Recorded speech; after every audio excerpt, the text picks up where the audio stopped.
Lagi sekali yang bersemangat merdeka. Because nobody, no group of men have got the will, have got the capacity to do more for this country. You see, the whole of my adult life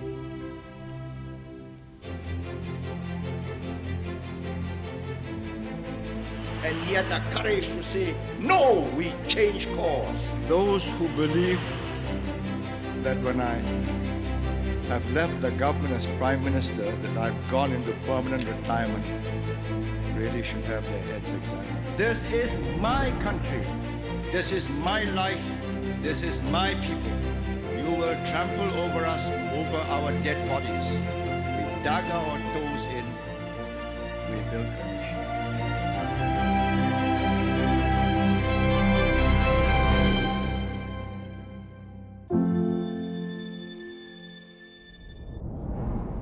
Singapore is a meritocracy, and these men have risen to the top by their own merit, their hard work and high performance. If all the 300 were to crash in one jumbo jet, then Singapore will disintegrate. I make no apologies for collecting the most talented team I could find. Without them, none of you would be enjoying life today in Singapore. I say this without any compunction. One lesson which I learned from RI has been important in the way in which I subsequently governed Singapore. I believed completely in the meritocratic system. I'm not interested who your father or mother is, what station in life, what religion, what language, and how good they are in life, how well they will perform, depends upon character and how much they give back to society. I'm a fortunate product of the RI system. I commend all those who have come after me to uphold the fine traditions of meritocracy, not only in their school lives, but in whatever fields of endeavor they subsequently find themselves pursuing.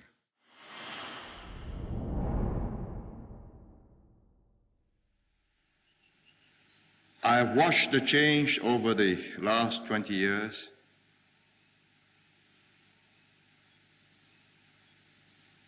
And on the whole, it's been a change for the better. 10 years ago, when we first had these New Year gatherings,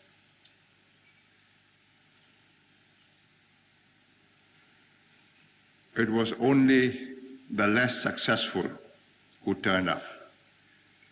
The more successful celebrated by themselves.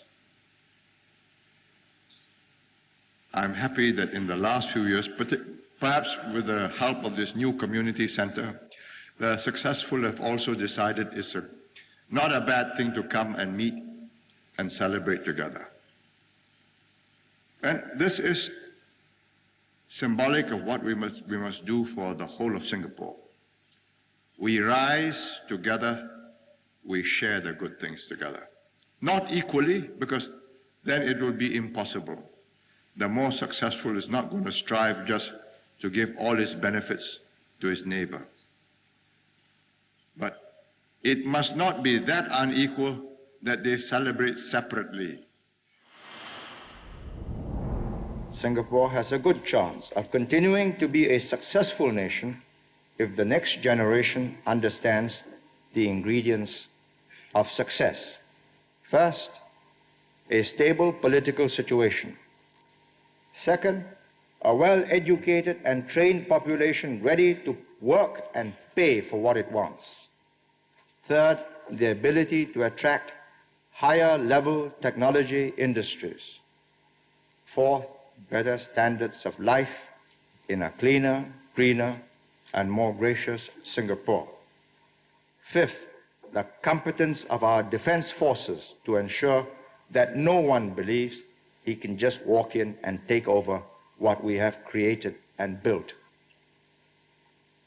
The burden of present planning and implementation rests on the shoulders of some 300 key persons.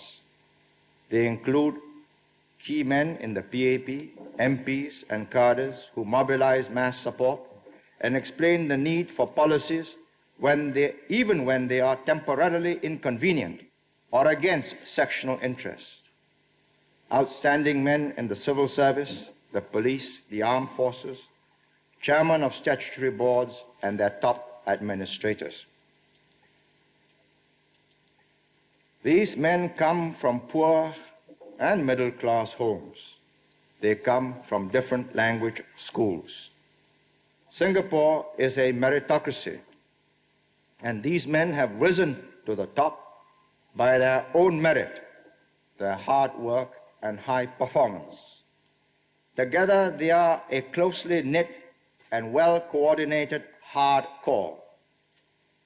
If all the 300 were to crash in one jumbo jet, then Singapore will disintegrate. That shows how small the base is for your leadership in politics, economics, and security. We have to, and we will, enlarge this base, enlarging the number of key digits.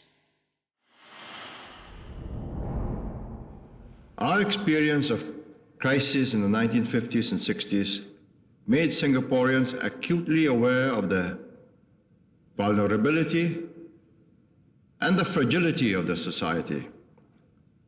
Fortunately, we are a pragmatic people, and so we set out to build on our common interests and to mute our differences.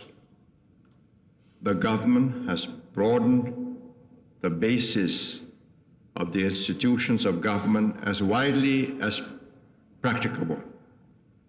Systematically, we rejuvenated the leadership in government, in Parliament, by recruiting and co-opting the best, regardless of differences in political outlook. We have ensured also a continuing flow of trained and able men into the machinery of the state. There is no mystique surrounding political leaders, members of parliament, civil servants, SAF, police officers, or leading professionals. We have no traditional ruling class. Our right to govern is based on merit, and we have to show that we are manifestly qualified to govern because of our abilities, our training, our character, our ability to deliver the goods, that we exercise power for the common good. Fortunately, there are sufficient common features in our background for the top to share core values. With the younger generation, the common features are greater because all have gone through the same schools and universities and national service. Our open system of selecting men for office or jobs based on their ability and performance is the basis for legitimacy. Our system of open appraisal for promotions in the public service has gained respect and acceptance. We have panels of 3 or more assessors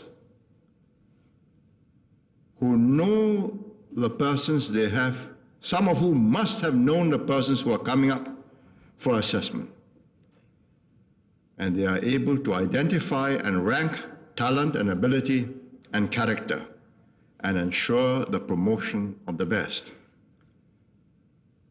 The result is everybody in Singapore knows that those present here tonight are not here because of their birth or parent's status. Each has worked and deserved his position. We have to jealously guard and preserve the system. Integrity has been and is the hallmark of the Singapore establishment.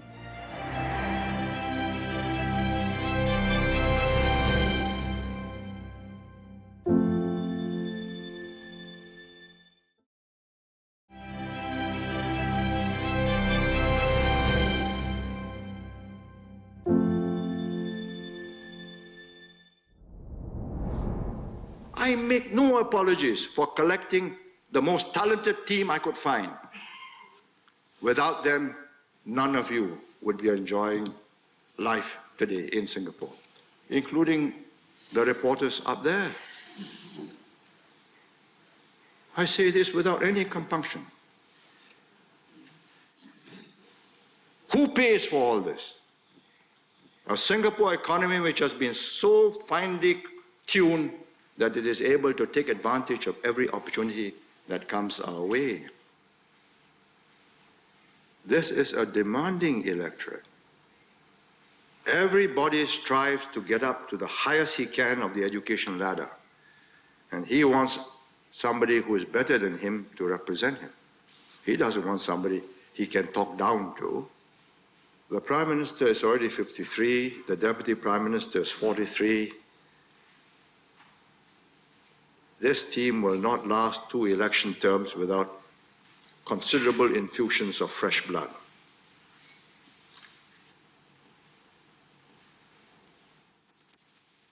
Three ministers have got 2 ministries each.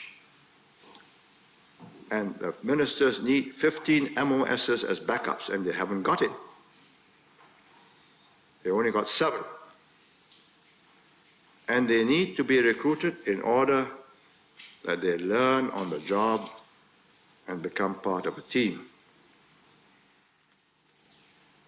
If our solutions, and I believe this one is a realistic solution and a sound one, when it works in 5 to 10 years, the World Bank will again give us a citation, as they did this year. And let me read what they said. Not surprisingly, Singapore, which is widely perceived to have the region's most competent and upright bureaucracy, pays its bureaucrats best. They are saying, yes, it works. I am pitting my judgment after 40 years in politics, and I've been in this chamber since 1955, against all the arguments on the other side. I say this is necessary for Singapore. I say face up to the facts, get a good generation in, get the best of this generation. You don't get cited because you are conventional, you follow other people. You become a model because you went against conventional wisdom and proved that they were wrong and you are right. And if we can keep honest, competent government, never mind about its being brilliant, that is a tremendous achievement. I have grappled with this problem for over 30 years. I had argued this question of ministerial salaries when I was in the opposition in 1955-56, 45 years ago. I then urged the Chief Minister of the day, David Marshall, to be realistic. His monthly salary then was a princely sum of $3,500, when as a leading lawyer, he was making $10,000 to $20,000 a month. I recommended a realistic pay appropriate to his earnings. But he didn't have the political strength to do it, and he left it at $3,500. So it remained until I developed sufficient political standing to be able to tackle the question and raise ministerial salaries in the 1970s, when the economy had taken off. The issue is a simple one: whether the public sector should adopt the market rate. Big corporations give their top CEOs stock options worth multi-millions to attract the best. When they fail, they are out. Procter & Gamble had 2 bad quarters, and the CEO resigned, and they look for another one.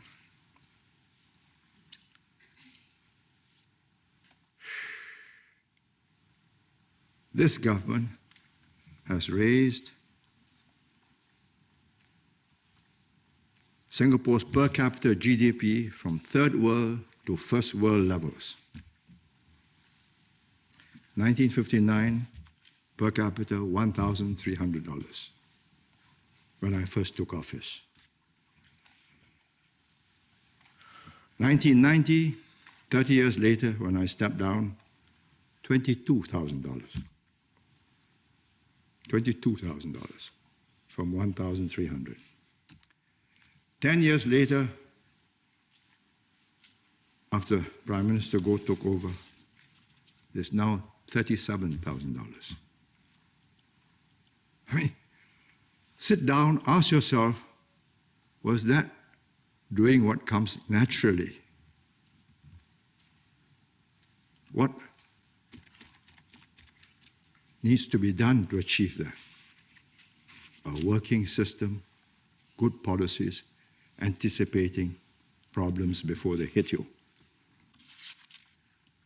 See it in proportion to what is at stake.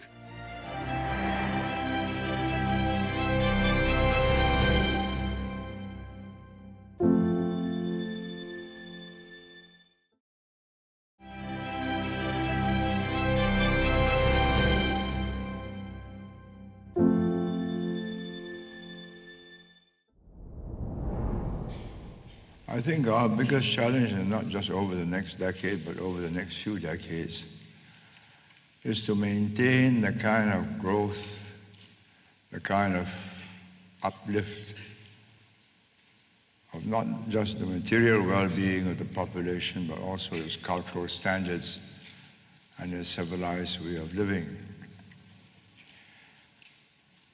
I was given notice of this question, so I thought it would be useful if I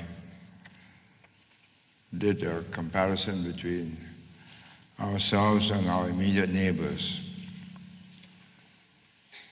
Per capita, according to the World Bank, in 1965, when it became independent, we were $512 per capita. Malaysia was 335, Philippines 183, Thailand 136, Vietnam and Indonesia not available.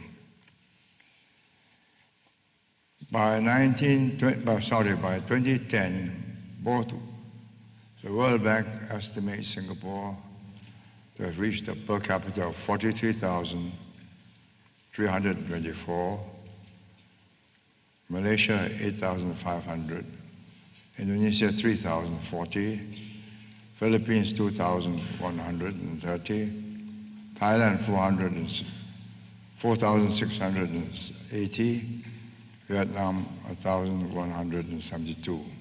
Now, what is the reason? First, because we have had, since 1965, an undivided society, solidly behind a meritocratic system,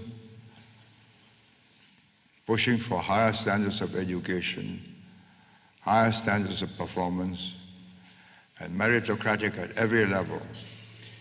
So the best people took over the best jobs. What will change? First, a political divide, which has already happened.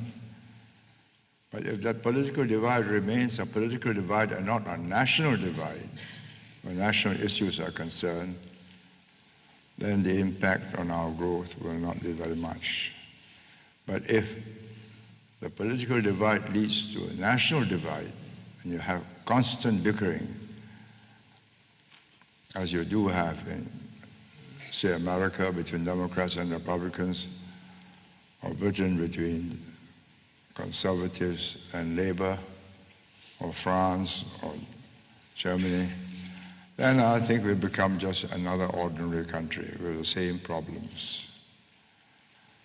So my worry about the future is whether we'll have the same national solidarity, that same desire to increase educational levels, increase performance, and having the best people in the best jobs, or holding the most important jobs. Once we veer away from that meritocratic system, our performance will drop. Well, what are the reasons that brought us here? One, good governance, anti-corruption, meritocratic, and pragmatic. Going forward, if you drop out any of those three factors, you will lose your momentum. You've got to stay anti-corruption, clean and above board, promotion and jobs regardless of race, language, or religion, based on merit. And thirdly, as I said, a fair and share between all races and peoples.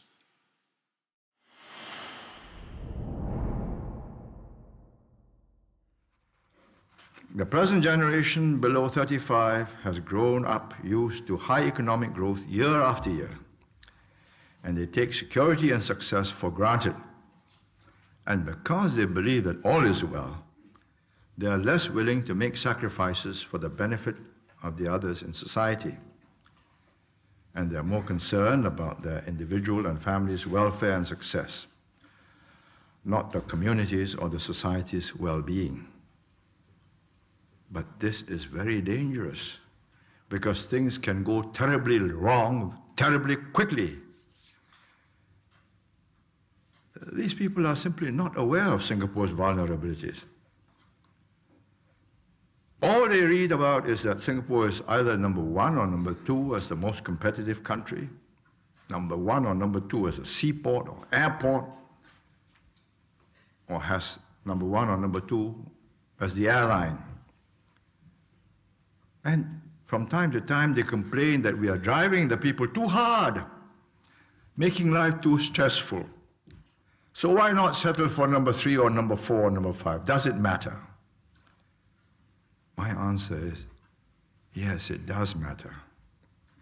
For if we are not near the top in competitiveness, there is no reason why we should have a seaport at all, or an airport, or an airline. A population base of 3 million, and you run a Boeing fleet that SIA has? There must be something special that made SIA what it is.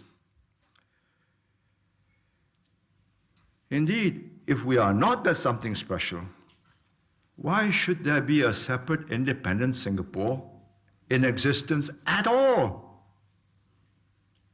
And that is the awful simple truth. When I set out my Singapore dream, I was a young man of 20 plus, working with the unions from 1952, was for a democratic society, keen, vibrant, a united people, who, regardless of race, language, and religion, and those words mean very powerful forces at work. Don't believe it's just 3 words, race, language, and religion. They are deep emotional pulls that tugs you and makes you do things your common sense tells you you should not be doing. A society based on justice and equality, which will achieve happiness, prosperity, and progress for the nation.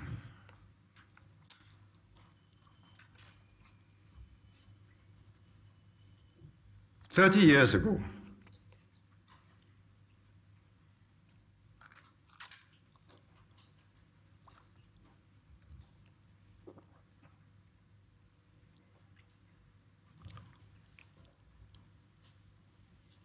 my colleagues, younger, more dreamy-eyed,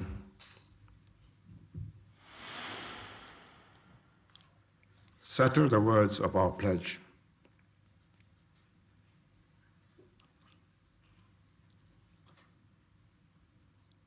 We did not focus our eyes on our navels, or we would have missed that rainbow in the sky.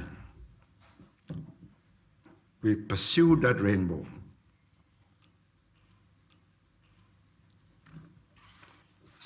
And that was how we came to build today's Singapore. For the young, let me tell you,